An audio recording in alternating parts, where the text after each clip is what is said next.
నమస్తే సార్. పవన్ కళ్యాణ్ గారు namaste sir. Prime minister of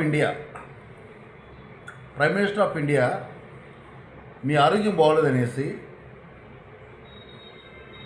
మిమ్మల్ని పలకరించడానికి వచ్చారనమాట అండి. సార్ హైదరాబాద్లో కలవడం సార్?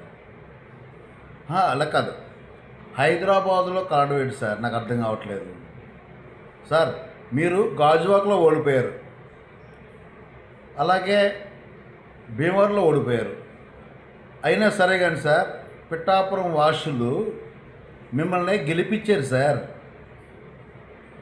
పిఠాపురంలో ప్రైమ్ మినిస్టర్ ఆఫ్ ఇండియాని తీసుకొస్తే ఎలా ఉంటుందంటే ఒకసారి మీరు చెప్పండి.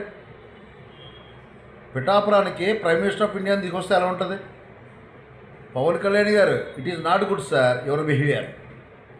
తప్పుగా అనుకోవద్దండి పవన్ కళ్యాణ్ గారు, తప్పుగా అనుకోవద్దు. ఏదో మనసులో బాధతో వచ్చి, నా మనసులో బాధతో వచ్చి నేను ఈ మెసేజ్ చేస్తున్నాను అంతే, ఇంక రెండేది ఎట్లేదు. మీరు తప్పుగా అనుకోవద్దు. పిఠాపురం ప్రజలందరూ మిమ్మల్ని చూసి ఓటేశారు. ప్రైమ్ మినిస్టర్ ఆఫ్ ఇండియా మిమ్మల్ని పలకరించడానికి వస్తే మీ ఆరోగ్యం బాగోలేదనేసి పిఠాపురంలో కలిస్తే ఎలా ఉంటుందండి? ఒకసారి మీరు చెప్పండి sir.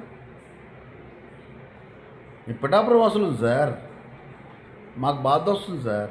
Prime minister of India హైదరాబాద్లో కలవరెడ్డి పవన్ కళ్యాణ్ గారిని మా ఎమ్మెల్యే అనేసి మాకు బాధ వస్తుంది అన్నమాట అండి. సార్ కైండ్లీ రిక్వెస్ట్ సార్, మీరు తప్పుగా అనుకోవద్దు. మీరు మాత్రం తప్పు చేశారు సార్, ఇది విషయం అయితే తప్పు చేశారు. Thank you sir Pawan Kalyan గారు.